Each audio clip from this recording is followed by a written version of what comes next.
Law paid വർക്കേഴ്സിന് അവരുടെ weekly പേയിന്റെ 80% guaranteed സിക്ക് പേ ആയിട്ട് കിട്ടും പുതിയ ഗവൺമെന്റിന്റെ കൊണ്ടുവരാൻ ഉദ്ദേശിക്കുന്ന റൂൾ അനുസരിച്ച് കേട്ടോ. എന്താണ് സംഭവം നോക്കുകയാണെങ്കിൽ നമുക്ക് എല്ലാവർക്കും സ്റ്റാറ്റ്യൂട്ടറി സിക്ക് പേ ഉണ്ട് ഫുൾ ടൈം എംപ്ലോയ്മെന്റിലുള്ളവർക്ക്. അപ്പോൾ ഇപ്പോഴത്തെ നിലവിലുള്ള സ്റ്റാറ്റ്യൂട്ടറി സിക്ക് പേ എന്ന് പറയുന്നത് £116.75 ആണ് പെർ വീക്ക്. അത് നമുക്ക് 28 വീക്സ് കിട്ടും എന്നുള്ളതാണ് കേട്ടോ.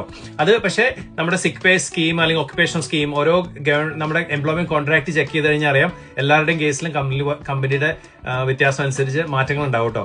ഇതിൽ കുറവ് എന്തായാലും വരാൻ പറ്റില്ല, ഇതിൽ കൂടുതൽ ഉണ്ടാവുള്ളൂ എന്തായാലും. പക്ഷേ ഇപ്പൊ പുതിയ നിയമം അനുസരിച്ച് ഈ £123 ഒരാഴ്ചയിൽ ഏൺ ചെയ്യണ ലോ പെയ്ഡ് വർക്കേഴ്സിന്റെ കേസിലാണെങ്കിൽ ഇപ്പൊ നിലവിൽ സിക്ക് പേ ഒന്നും അവർക്ക് ഇല്ല. അപ്പൊ അതാണ് ഗവൺമെന്റിന്റെ ഭാഗത്ത് നിന്ന് 80% ഇതർ 80% അവരുടെ വീക്ക്ലി പേയിന്റെ 80%, അല്ലാന്നുണ്ടെങ്കിൽ സ്റ്റാറ്റ്യൂട്ടറി സിക്ക് പേ £116.75 എന്ന് ഞാൻ പറഞ്ഞല്ലോ. അത് ഏതാണോ കുറവ് അതായിരിക്കും കേട്ടോ കിട്ടുക. അപ്പൊ ഗവൺമെന്റ് പറഞ്ഞ കാര്യം വെച്ച് കഴിഞ്ഞാൽ ഇത് തീർച്ചയായിട്ടും നല്ലൊരു ന്യൂസ് ആണ്. കാരണം വെച്ചാൽ ഗവൺമെന്റ് ഭാഗത്ത് നോക്കുമ്പോൾ ഇങ്ങനെയുള്ള ആൾക്കാർ സിക്ക് പേ കിട്ടാത്തതുകൊണ്ട് അവര് ബെനിഫിറ്റ്സും കാര്യങ്ങളൊക്കെ അപ്ലൈ ചെയ്യാനായിട്ട് നോക്കും. അപ്പൊ അതാണ് ഈ ഇങ്ങനെ ഒരു പുതിയ നിയമം കൊണ്ട് സ്റ്റോപ്പ് ആവുന്നത്. പിന്നെ നോക്കുമ്പോൾ 2 ചോയ്സസ് ആണ് ഇങ്ങനെയുള്ള ആൾക്കാർക്ക് ഉള്ളത്. ഒന്ന് എന്താണെന്ന് വെച്ച് കഴിഞ്ഞാൽ അവർക്ക് സിക്ക് ആവുന്ന സമയത്ത് സിക്ക് പേ ഒന്നും ഇല്ലാതെ വീട്ടിലിരിക്കുക, അല്ലാന്നുണ്ടെങ്കിൽ സിക്ക് അല്ലെങ്കിൽ സിക്നസ് വയ്ക്കാതെ നമ്മൾ അതും കൊണ്ടിട്ട് ജോലിക്ക് പോവുക. കാരണം സിക്ക് പേ കിട്ടണില്ലല്ലോ.